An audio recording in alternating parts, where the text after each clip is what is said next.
Hello అండి. మీ Soujanya. Welcome back to Lasya Harshi YouTube channel. అందరూ ఎలా ఉన్నారు? మేమైతే చాలా బాగున్నాము.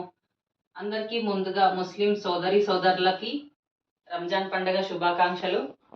ఈరోజు మనకి ఉగాది పండుగ తెల్లారి కొత్త సాలు అని అంటారు కదా. మా విలేజ్ సైడ్ అయితే ఎర్లీ మార్నింగ్ పనంతా కంప్లీట్ చేసుకొని కంపల్సరీ పొలంలోకి అయితే వెళ్ళి ఏదో ఒకటి పని అయితే చేసి వస్తారు మా మమ్మీ వాళ్ళు. అలా నేను ఇంటి దగ్గర ఉన్నప్పుడు చూశాను. కంపల్సరీ ఏదో ఒకటి, అంటే పత్తి పొరక నరకడమా, లేదంటే ఏదన్నా తవ్వడమా, అలాంటిది పొలాలలో ఏదో ఒక పని అయితే చేస్తారు. ఈరోజు సాగుబాటు చేస్తే 1 year మొత్తం అలానే పని అయితే చేసుకుంటామనేసి ఈరోజు ఎర్లీ మార్నింగ్ 5-6 వరకే పని అంతా కంప్లీట్ చేసుకొని అలా ఒక 5-10 నిమిషాలు పొలంలోకి వెళ్ళేసి వస్తారు వాళ్ళు.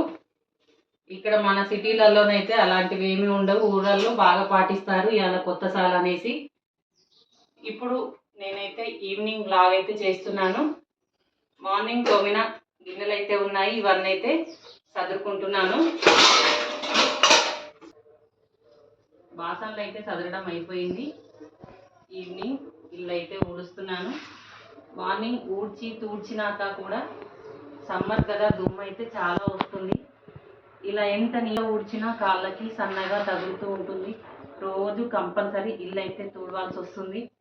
ఏమన్నా ఎక్కువగా దుమ్ము అట్లా అనిపిస్తే మళ్ళీ ఈవినింగ్ కూడా తుడవడం అయితే అవుతుంది.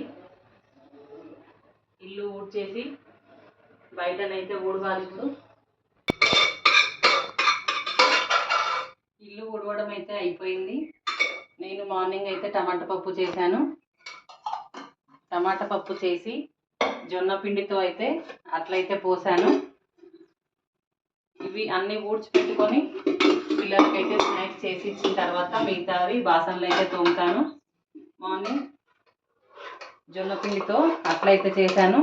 పప్పు చేశాను కదా, ఈ అట్లలోకి బాగుంటుంది అనేసి జొన్న పిండి అట్లయితే పోసాను. ఇంకొక 2 అట్లయితే అవుతాయేమో. ఈ అట్లు పోసి నిన్న పిల్లల కోసం కొంచెం మిగిలిపోయిన పప్పు అయితే ఫ్రిడ్జ్లో పెట్టాను, భక్షాల పప్పు. అది ఇప్పుడు పిల్లలకి స్నాక్స్ అయితే చేసిస్తాను. నిన్న 2 మామిడికాయలు అయితే తీసుకొస్తే ఒక మామిడికాయ అయితే ఉగాది పచ్చళ్ళలో వేసాము, ఇంకొక మామిడికాయ అయితే మిగిలిపోయింది. దీంతో రేపు మా వారికి బాక్స్లోకి అయితే మ్యాంగో రైస్ అయితే చేసిస్తాను. ఇప్పుడు నేనైతే అట్లయితే పోసుకుంటాను. ఎండాకాలం కదా, పాలనైతే పొద్దున సాయంత్రం వేడి చేయకపోతే పాలైతే విరిగిపోతున్నాయి. పాలైతే ఒక స్టవ్ పైన పెట్టాను, ఇంకొక స్టవ్ పైన ప్యాన్ అయితే పెట్టుకున్నాను. అట్లయితే ఎలా పోసుకోవాలో చూపిస్తాను. జొన్న రొట్టెలు చేయరాని వాళ్ళైతే ఇలా అట్లు పోసుకొని తింటే హెల్త్కి అయితే చాలా మంచిది. కొంతమందికి జొన్న రొట్టె చేయడానికి రాదు కదా, ఇదైతే ఈజీగా ఎవరైనా చేసుకోవచ్చు. చాలా బాగుంటాయి. అట్లయితే క్రిస్పీగా మంచిగా వస్తాయి. ఈ విధంగా గ్లాస్తో పోసుకోవాలి. మంట అయితే సిమ్లోనే పెట్టుకొని మంచిగా ఫ్రై అవ్వనివ్వాలి దీన్ని. ఇలా అట్టు పోసిన తర్వాత ప్లేట్ అయితే బోర్లించుకోవాలి. ఇలా ప్లేట్ బోర్లించడం వల్ల అట్టయితే మంచిగా ఉడికిపోతుంది. నేను ఇప్పుడు మంట అయితే సిమ్లోనే పెట్టాను. ఇప్పుడు ఎండాకాలం వచ్చేసరికి అన్నం అయితే అస్సలు తినాలనిపించట్లేదు. ఏదైనా చల్లగా వాటర్, కూల్ డ్రింక్స్, అట్లా ఐస్ క్రీమ్ అలాంటివి తినాలనిపిస్తుంది. ఈరోజు నేనైతే గ్లాస్ పైన కొంచెం రైస్ అయితే పెట్టాను 4 మెంబర్స్కి. అన్నం అయితే అలానే ఉండిపోయింది. అన్నం అయితే ఎవరు తినలేదు. ఈవినింగ్ అయితే అన్నంని ఫ్రైడ్ రైస్ ఏదో ఒకటి చెయ్యాలి. ఇప్పుడు పిల్లలకి స్నాక్స్ అయితే నిన్న మిగిలిన పప్పుతో అయితే భక్షాలు చేసిస్తాను. అలాగే 2 అట్లయితే అవుతాయి, అట్లయితే వేసిస్తాను.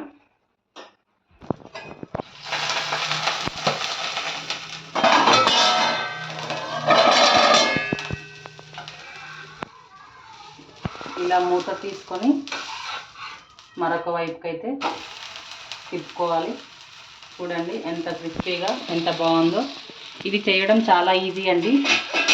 ఈ జొన్న పిండిలో కొంచెం మన ఉప్మా రవ్వను అయితే యాడ్ చేసుకొని కొంచెం సాల్ట్ అయితే వేసుకొని మంచిగా ఈ నేను ఎలా పోస్తున్నానో అలా లూజ్గా అయితే పిండిని అయితే కలుపుకోవాలి. ఒక 5 మినిట్స్ పక్కన పెట్టినట్టయితే రవ్వ కొంచెం ఉబ్బిపోయి కొంచెం చిక్కగా అవుతుంది. అప్పుడు మళ్ళీ కొన్ని వాటర్ అయితే యాడ్ చేసుకొని దోశ అయితే వేసుకోవచ్చు. ఈరోజు నేను ఏం టిఫిన్ లేదు, ఏం చేయాలి అని ఆలోచించాను. వెంటనే జొన్న పిండి అయితే ఉంది అనేసి జొన్న అట్లా అయితే వేశాను. చాలా తొందరగా కూడా అయిపోతాయి. ఇలా 2 సైడ్లు కాల్చుకొని తింటే సరిపోతుంది. ఇలానే అన్ని అట్లు పోసుకుంటే అయిపోతుంది. నాకైతే ఇప్పుడు ఒకటి అయింది, ఇంకొకటి పోసాను. ఇప్పుడు అట్లు చేయడం అయితే అయిపోయింది.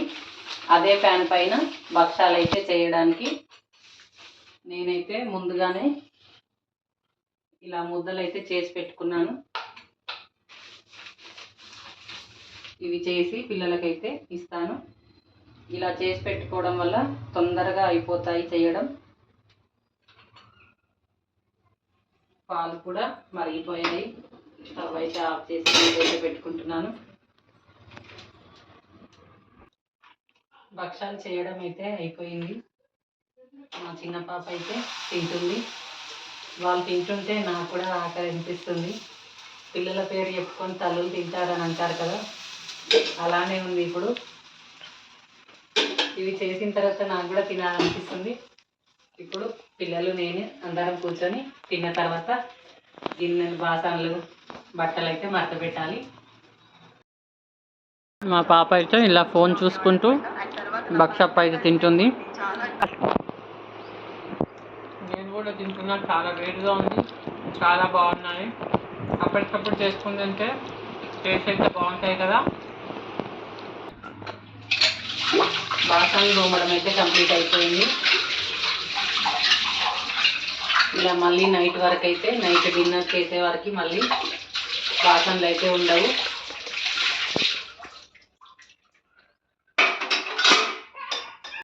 బాసనలు తోమడం అయిపోయిన తర్వాత బట్టలు అయితే మడత పెడుతున్నాను. ఈ బట్టలు కంప్లీట్ అయిపోయిన తర్వాత కింద చెట్లకైతే వాటర్ అయితే పట్టాలి. ఎండ ఎక్కువగా ఉండడం వల్ల తొందరగా వాడిపోతున్నాయి చెట్లకి వాటర్ వేయకపోతే. కింద చెట్లకైతే డే బై డే అయితే వాటర్ వేస్తాను. పైన కుండీలలోనైతే రోజు వాటర్ పోయకపోతే చెట్లు అయితే ఈవినింగ్ వరకే అయితే మాడిపోతున్నాయి. మల్లెపూలు తెంపేసరికి అయితే చీకటి అయితే అయింది. మల్లెపూలు తెంపిన తర్వాత చెట్లకైతే వాటర్ వేశాను. చెట్లకు వాటర్ పట్టడం అయిపోయిన తర్వాత పైకైతే వచ్చాను. మా వీడియోస్ నచ్చినట్లయితే please like, share and subscribe. Thanks for watching. మా వ్లాగ్ ఎలా అనిపించిందో కమెంట్ బాక్స్లో వచ్చి కమెంట్ చేయండి. బాయ్.